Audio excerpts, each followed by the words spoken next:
Hi folks, Puffin here. Welcome back to Newslation, the show where I explain news things like why we need to save the USA from Trump and save the Ukraine and humanity from Putin in terms that Americans can care about, like Will Smith slapping Chris Rock. So I've made some other videos about that, but I see some people in comments are having trouble understanding. And I realize that I know something that a lot of people at your time don't know. A lot of people in your time, 2022, already know this, but a lot of people don't. And with this perspective, in this context, it makes a lot of sense how Will Smith slapping Chris Rock can help you understand Trump trying to take over or destroy America, or Putin trying to destroy the Ukraine and the world. So basically, the truth is masculinity is a dangerous myth. People don't know that much yet, but they'll know it more soon. So hang in there, we'll make it, and just help spread the word. Masculinity is a dangerous myth. Masculinity is at fault when you see Will Smith pop up and slap Chris Rock. A lot of people want to say, oh, Jada gave him a look. It's not like they have a secret code, a signal that means go punch the comedian. It's and it's not like Will Smith was really standing up for her privacy or her disease. And I'm going to go ahead and try to say it. Apeligo.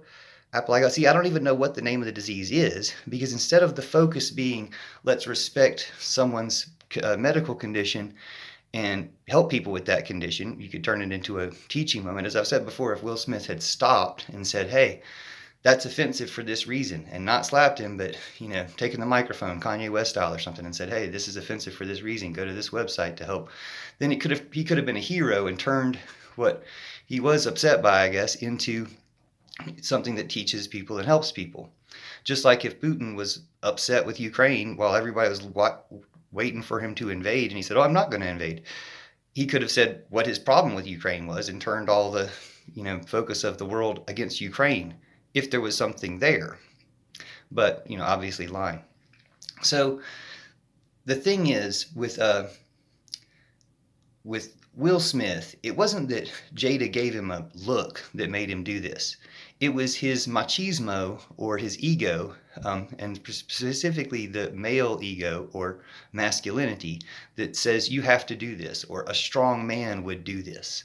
Now, of course, what Putin does and what Trump do, or what Putin and Trump do, because they do it together, they do the same thing, are strong man politics, strong man things to do. They're tyrants.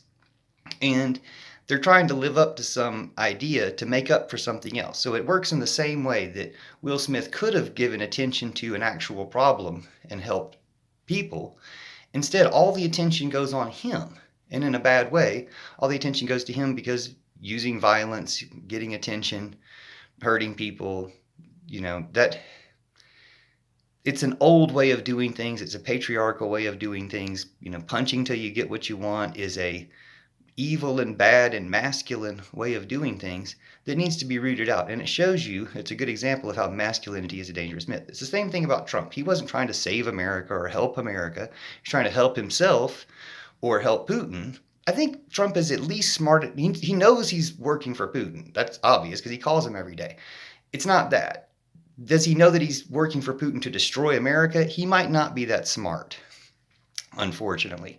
But maybe he'll come around and realize it and admit it and redeem himself in some way by just throwing Putin under the bus. How hard is that to do? Just put Putin back in his place. But we've got this situation where we'll shift the blame to the woman. We'll say it's Jada's fault that Will Smith punched him. Just like, is it supposed to be Putin's girlfriend's fault that he's invading Ukraine? But they can't sanction Putin's girlfriend. Of all the different oligarchs and rich people in Russia and people that could put pressure on Putin, they can't sanction his girlfriend because they're afraid that would make him too mad and he'll use a nuclear bomb or something. It's ridiculous. And again, our focus is on Will Smith slapping Chris Rock, which, we all focus on that in some way to relieve the focus on even greater atrocities.